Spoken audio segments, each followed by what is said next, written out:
विद्यार्थियों, भारतीय संघीय व्यवस्था की प्रकृति के बारे में हम अध्ययन कर रहे थे। संघीय व्यवस्था के जो लक्षण हैं भारतीय संविधान के अंतर्गत, जैसे शक्तियों का विभाजन है, सर्वोच्च न्यायालय है, लिखित संविधान है, कठोर संविधान है, उच्च सदन का राज्य सदन होना है, इन सब का हम अध्ययन कर चुके हैं।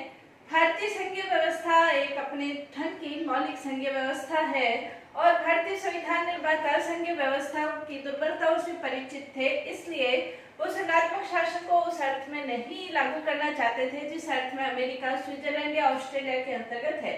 इसलिए भारतीय संविधान निर्माताओं ने संघात्मक शासन के साथ कुछ एकात्मक लक्षणों को भी संविधान में स्थान दिया है, जिसका हमने एकात्मक लक्षणों का अध्ययन हमने किया था। जैसे संविधान निर्माताओं ने भारत के अंतर्गत इकहरी नागरिकता को अपनाया गया है। भारतीय संविधान के अंतर्गत और भी कुछ जो एकात्मक तत्व है, जैसे शक्तियों का जो बंटवारा है वो केंद्र के पक्ष में किया गया है। इस तरह के कुछ और जो तत्व है वो हमने अध्ययन। केंद्र और राज्यों के लिए एक ही संविधान, इकहरी नागरिकता, इन सब महत्वपूर्ण विषयों के संदर्भ में एक ही संविधान या एक ही महत्वपूर्ण विषय, एक ही विषय हो और आपातकाल में जैसे संघीय संविधान एकात्मक स्वरूप को ग्रहण कर लेता है, इन सब का अध्ययन कर चुके हैं। आज हम भारतीय संविधान के अंतर्गत कुछ और एकात्मक जो लक्षण हैं उसका हम अध्ययन करेंगे। जैसे संघात्मक संघीय शासन के अंतर्गत कुछ जो एकात्मक लक्षण है उसके अंतर्गत सबसे पहले जैसे राज्यों के अंतर्गत राज्यपालों की जो नियुक्ति है वो राष्ट्रपति के द्वारा होती है, जो कि एक गैर संघीय तत्व हम कह सकते हैं। भारत के अंतर्गत केंद्र में संसदात्मक शासन व्यवस्था है तो राज्यों के अंतर्गत भी संसदात्मक शासन व्यवस्था है। संसदात्मक शासन व्यवस्था का जो प्रमुख लक्षण है वो ये है कि जो कार्यपालिका है एक नाममात्र की और एक वास्तविक कार्यपालिका होती है। राज्यों के अंतर्गत भी ऐसा है, मुख्यमंत्री और मंत्रिपरिषद वास्तविक कार्यपालिका और जो राज्यपाल है वो नाममात्र की कार्यपालिका हम कह सकते हैं, संवैधानिक प्रधान कह सकते हैं। राज्यपाल की जो नियुक्ति है वो राष्ट्रपति के द्वारा की जाती है। राज्यों के अंतर्गत राज्यपाल की नियुक्ति राष्ट्रपति करता है और राज्यपाल राज्यों के अंतर्गत संवैधानिक प्रधान की जो भूमिका है और केंद्र के एजेंट की जो भूमिका है, उस दोनों में यदि विवाद की स्थिति उत्पन्न होती है तो नेचुरल रूप से जो राज्यपाल है वो केंद्र के अनुसार कार्य करता है, यानी कि राज्यपाल के माध्यम से राष्ट्रपति के द्वारा या केंद्र के द्वारा राज्यों की जो राजनीति है उसके ऊपर पूरा नियंत्रण रखा जाता है।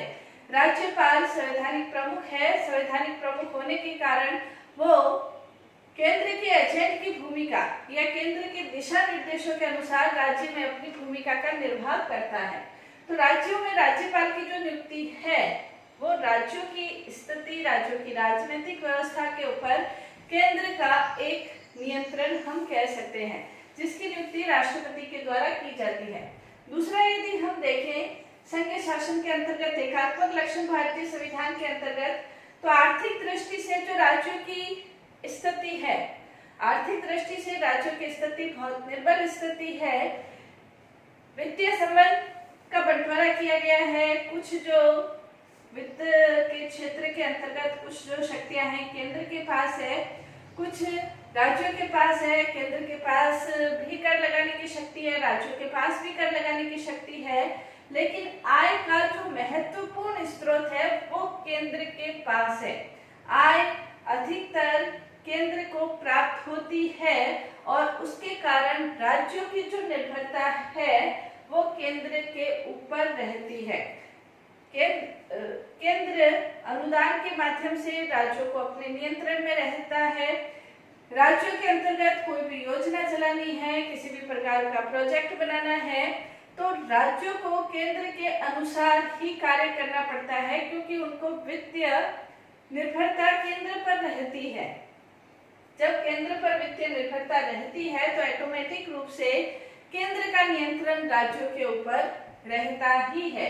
इसीलिए हृदयनाथ कुंजरू है, उन्होंने ये कहा है कि राज्यों की वित्तीय स्वायत्ता को वित्तीय आपात संबंधी उपबंधों में गहरा धक्का लगा है, यानी कि वित्तीय स्वायत्ता नहीं रहती। राज्यों को वित्त के क्षेत्र में केंद्र पर निर्भर है और इसी के कारण केंद्र शक्तिशाली हो जाता है, जो कि एक एकात्मक शासन का लक्षण हम कह सकते हैं। इसी प्रकार संघात्मक शासन का एक प्रमुख लक्षण जो उच्च सदन है वो राज्य सदन होता है। उस सदन के अंतर्गत राज्यों का प्रतिनिधित्व किया जाता है उस सदन के द्वारा। भारत के अंतर्गत भी राज्यसभा राज्यों का प्रतिनिधित्व करता है। राज्यसभा राज्यों का प्रतिनिधि सदन है। राज्यों के विधानसभाओं के द्वारा चुने हुए प्रतिनिधि राज्यसभा में जाते हैं। लेकिन यहाँ पर एकात्मक लक्षण इस दृष्टि से है कि राज्यसभा के अंतर्गत सभी राज्यों को समान प्रतिनिधित्व प्रदान नहीं किया गया है, जैसे अमेरिका है, ऑस्ट्रेलिया है। इसके अंतर्गत स्विट्जरलैंड है, समान प्रतिनिधि भेजे जाते हैं। प्रत्येक राज्यों की एक, जैसे अमेरिका के अंतर्गत प्रत्येक राज्य उच्च सदन यानी कि सीनेट के अंदर 2 प्रतिनिधि भेजता है, लेकिन भारत के अंतर्गत 1 से 31 तक भी राज्यसभा में प्रतिनिधित्व भेजे जाते हैं। यानी कि राज्यों के प्रतिनिधि जनसंख्या के आधार पर राज्यसभा में भेजे जाते हैं और इसी के कारण कहीं 1 है तो कहीं 31 तक भी प्रतिनिधि भेजने की व्यवस्था है। जिस राज्य की जनसंख्या ज्यादा है वहां ज्यादा प्रतिनिधि भेजते हैं, कम है तो कम प्रतिनिधि भेजते हैं। तो राज्यों का राज्यसभा में समान प्रतिनिधित्व नहीं होना भी एकात्मक शासन का एक लक्षण है। संघात्मक शासन में समान प्रतिनिधित्व भेजे जाते हैं। नेक्स्ट, इसके अंतर्गत राज्य विधानमंडलों के द्वारा जो पारित विधेयक होते हैं, राज्यपाल को ये अधिकार है अनुच्छेद 200 के अंतर्गत कि राज्य विधानमंडलों के द्वारा जो पारित विधेयक है उनको वो अपने विवेक के अनुसार राष्ट्रपति की सहमति के लिए रोक सकता है। राष्ट्रपति की सहमति होना उसके ऊपर आवश्यक है और राष्ट्रपति की सहमति मिलने के बाद ही वो विधेयक बन सकते हैं। तो राज्यपाल ऐसे किसी विधेयक को जो वित्त से संबंधित है, संपत्ति से संबंधित है, व्यापार से संबंधित है, वाणिज्य से संबंधित है, ऐसे विधेयकों को जो विधानमंडलों के द्वारा पारित हो चुके हैं, राष्ट्रपति की स्वीकृति के लिए वो रोके जा सकते हैं और राष्ट्रपति उनके ऊपर स्वीकृति दे नहीं दे उसके ऊपर निर्भर करता है। तो ये भी राज्यों के ऊपर केंद्र का एक महत्वपूर्ण नियंत्रण की विधि है जो एकात्मक शासन का हम लक्षण कह सकते हैं। इसके अलावा जो नेक्स्ट है अपेक्षाकृत सुपरिवर्तनशील संविधान है। संघात्मक शासन का एक लक्षण होता है कठोर संविधान।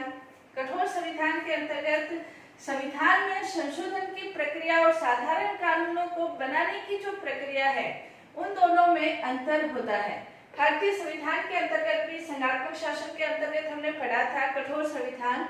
तो कठोर संविधान तो है ही, लेकिन संविधान के अंतर्गत अनेक अनुच्छेद ऐसे हैं जिसमें संसद अपने साधारण बहुमत के आधार पर ही संशोधन कर सकती है। संविधान के अंतर्गत संशोधन प्रक्रिया का वर्णन अनुच्छेद 368 के अंतर्गत वर्णन दिया गया है और अनुच्छेद 368 के अंतर्गत 368 के अंतर्गत विशिष्ट बहुमत के द्वारा संशोधन और विशिष्ट बहुमत प्लस राज्यों के विधानमंडलों की सहमति के आधार पर संशोधनों का वर्णन है। लेकिन एक तीसरा जिसके अंतर्गत संसद साधारण बहुमत के आधार पर भी संशोधन कर सकती है। तो संघात्मक शासन की तुलना में भारतीय जो संविधान है वो सुपरिवर्तनशील संविधान हम कह सकते हैं, जो एकात्मक शासन का लक्षण कहा जा सकता है। नेक्स्ट इसके अंतर्गत है केंद्र अपनी महत्वपूर्ण भूमिका राज्यों के संदर्भ में भी निभाता है।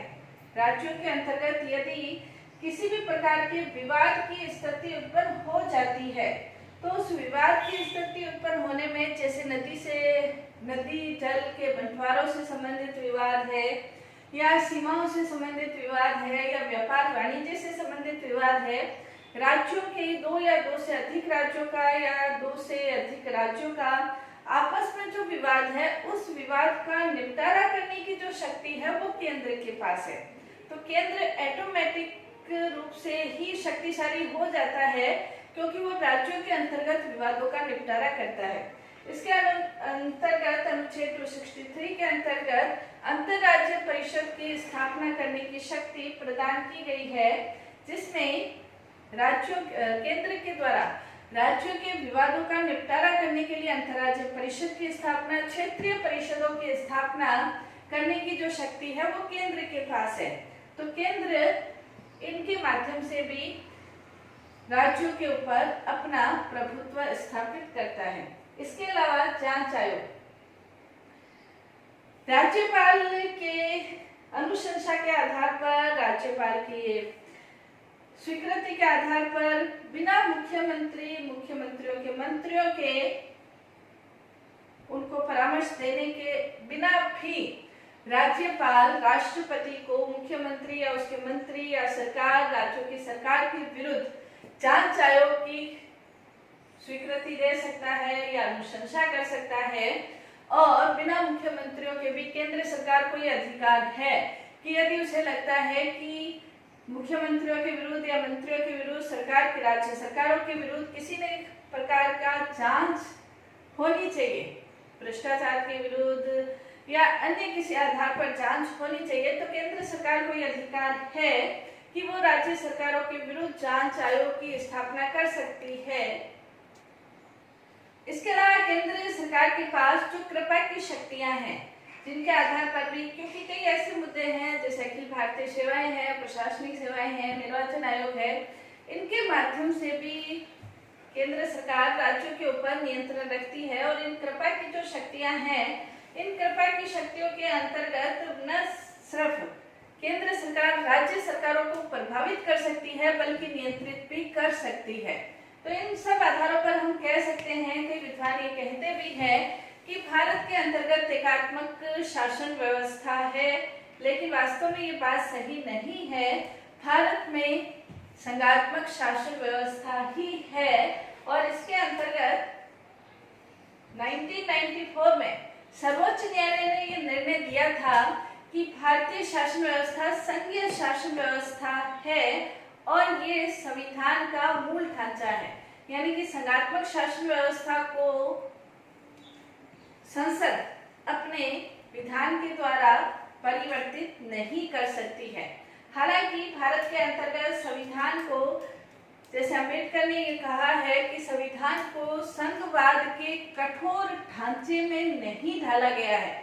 भारत ने अपनी परिस्थितियों के अनुरूप संघात्मक शासन की दुर्बलताओं को सीखते हुए उसमें संविधान निर्माताओं ने भारतीय परिस्थितियों के अनुरूप केंद्र को शक्तिशाली बनाया है, लेकिन फिर भी ये नहीं कहा जा सकता कि भारत में एकात्मक शासन प्रणाली है, ऐसा नहीं है। संघात्मक शासन प्रणाली है। संघात्मक शासन के सारे लक्षण भारतीय संविधान के अंतर्गत विद्यमान है और जो 7वीं अनुसूची के अंतर्गत केंद्र और राज्यों को जो शक्तियों का विभाजन किया गया है, उस शक्तियों के विभाजन में भी केंद्र स्वयं अकेला कोई परिवर्तन नहीं कर सकता, राज्य स्वयं अकेले परिवर्तन नहीं कर सकते, दोनों की सहमति से ही कोई परिवर्तन संभव हो सकता है। तो ये नहीं कहा जा सकता है कि केंद्र शक्तिशाली है या राज्य उसके एक नगर पालिकाओं जैसी स्थिति के अंतर्गत है, ऐसा नहीं कहा जा सकता है। इसके अंतर्गत हम ये कह सकते हैं, प्रोफेसर केसी हियर ने भी कहा है कि भारतीय संविधान एक ऐसे एकात्मक राज्य की व्यवस्था करता है जिसमें गौण रूप से संघीय तत्व है। भारतीय संविधान ऐसे संघ राज्य की स्थापना करता है जिसमें गौण रूप से एकात्मक तत्व है। इसी प्रकार दुर्गादास बसु ने ये कहा है कि भारतीय संविधान न तो पूर्ण रूप से संघात्मक है और न ही एकात्मक है, बल्कि ये दोनों का एक मिश्रण है और ये संघात्मक शासन का एक बिल्कुल नया तरीका है। तो कहने का तात्पर्य यह है, जैसे अलेक्जेंडर विच ने भी ये कहा है कि भारत निसंदेह संघात्मक राज्य है, संघ राज्य है जिसमें प्रभु सत्ता के लक्षण केंद्र और राज्य दोनों के बीच विभाजित हैं। तो भारत के अंतर्गत संघात्मक संघ राज्य है। सर्वोच्च न्यायालय ने भी ये कहा है संघ राज्य है, लेकिन भारत के अंतर्गत राष्ट्रीय एकता के लिए, विभिन्नता में एकता की स्थापना करने के लिए और संविधान निर्माता ये चाहते थे कि केंद्र को शक्तिशाली बनाया जाना चाहिए, इसलिए केंद्र को कुछ ज्यादा शक्तियां प्रदान की गई है, केंद्र को शक्तिशाली बनाया गया है ताकि कोई भी विपरीत परिस्थितियां हैं उसके विपरीत परिस्थितियों का जो मुकाबला है वो भारत आसानी से कर सके।